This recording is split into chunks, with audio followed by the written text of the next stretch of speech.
and welcome to the Top Hat and Tails Magic Hour. I'm sure you all recognize my assistant here, who's going to be helping me with our first song. This song is a call and response, which means that I will sing a line and then you will sing a line. Feel free to act out the parts using your own magic wand. The name of this song is This Is My Magic Wand. This is my magic wand. Tap, tap, tap. Wave it in the air and clap, clap, clap. Tap it on my head. Tap it on my knee. Abracadabra, pretend to be a dog. All right, everyone, I want to hear one good woof, and then we'll sing the next verse. Woof! Very good. This is my magic wand. Tap, tap, tap. Wave it in the air and clap, clap, clap. Tap it on my head. Tap it on my knee. Abracadabra, pretend to be a pig. All right, everyone. One good oink, and then we're going to sing the last verse. Oink, oink. This is my magic wand. Tap, tap, tap. Wave it in the air and clap, clap, clap. Tap it on my head. Tap it on my knee. Abracadabra, pretend to be a horse. All right, everyone, I want to hear one good neigh, and then we'll put my assistant away and we'll read our book. Neigh! Excellent work, everybody. Now it's time for our story. Today's magical story is called The Great Pancake Escape by Paul Manny, illustrated by Scott Godo.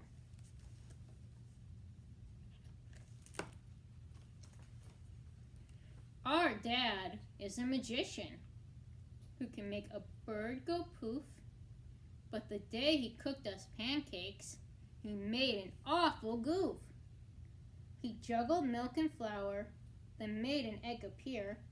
He pulled a stick of butter from behind Louise's ear.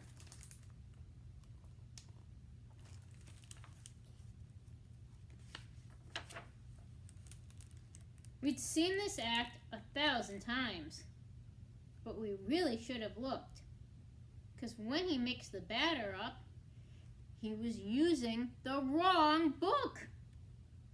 The ball spun around and went kablam! Dad's glasses took off flying. The batter leaped into the pan and hissed while it was frying. Excuse me. The stove belched smoke and fire. The pancakes leaped and hopped. We dove beneath the tabletop and shouted, "Watch out, Pop!" The cakes turned somersaults and flips.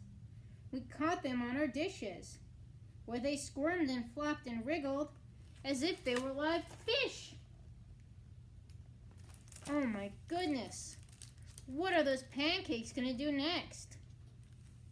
We had no chance to stop them as they leaped up on their edges, skittered quickly out the door, and rolled right past the hedges. We couldn't cry out murder.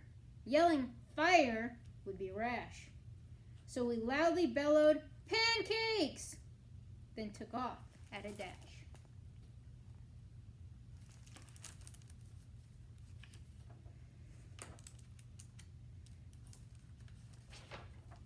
They shot down the driveway, where they spun around the cats. Flying through the mailman's legs, they flipped like acrobats.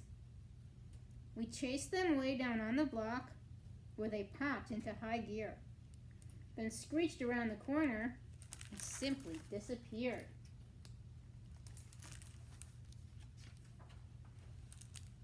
Where did they go? cried little Ned. Louise had teary eyes. Now don't be sad, I told them both. We'll catch those sneaky guys. We left no rock or stone unturned. Where they hid, we couldn't dream. It was then that I started noticing things weren't what they seemed. Whatever had happened with those magical pancakes? The tires on that taxi cab, they didn't look quite real. That driver on the city bus was chomping at the wheel. The traffic signal turned to tan, and as we crossed the street, the big round manhole covers felt all squishy to our feet. There were pancakes everywhere. That almost sounds like a dream come true. A highfalutin lady strolled into our view in a funny-looking hat that looked good enough to chew. A frisky beagle in the park ate a frisbee meal. Kids rolled by on bumpy skates and cyclists on brown wheels. Maybe not a dream come true. I don't think I'd like riding my bicycle with pancakes for wheels. Would you? There's something fishy going on, I told the other guys. And then I saw a fleeting flash. Our flapjack flipped on by. We hightailed quickly after them as our cakes began to flee. They tore across the meadow, and we ran them up a tree.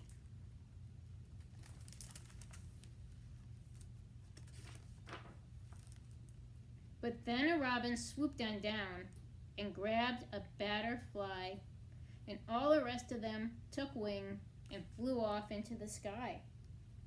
We chased them down a slippery slope through crowds of daffodils and hopped across a murky pond on bouncy pads of lilies.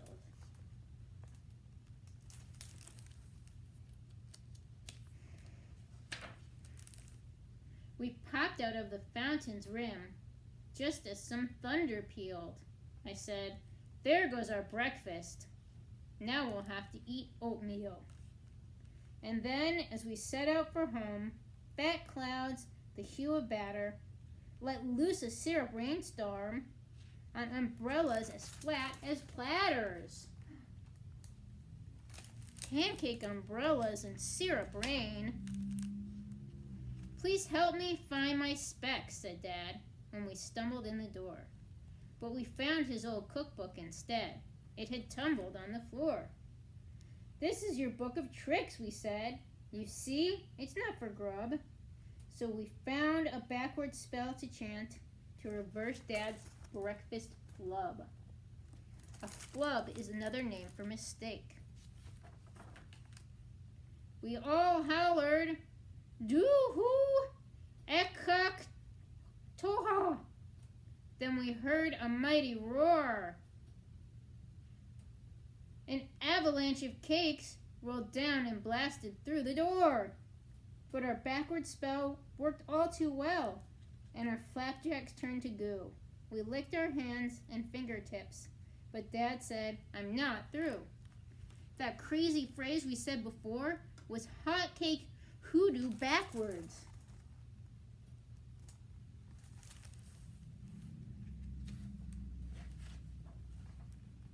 "I'll fry you up another stack." But we said, "No, just watch."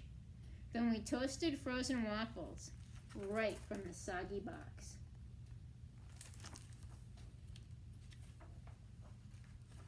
The end.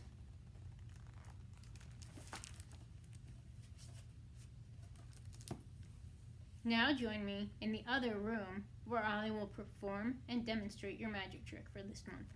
Welcome back, everyone.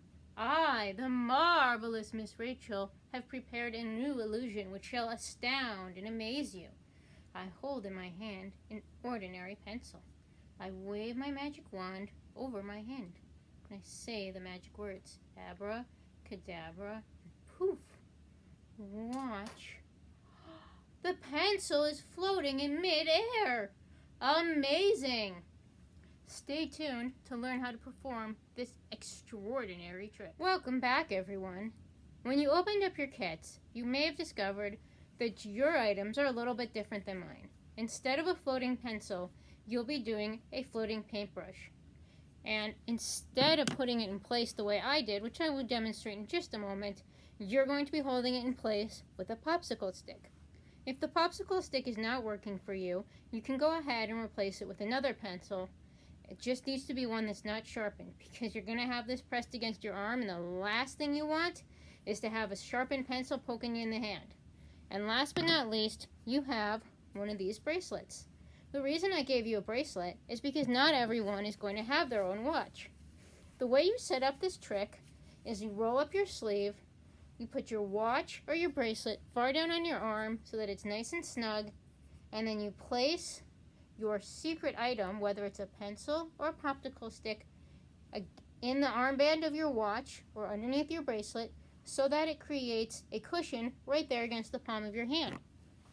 Then you slide your magic pencil or your magic paintbrush in, set it up, and as you can see, this popsicle stick is a little too short for my hand, and that's why I'm having some trouble here.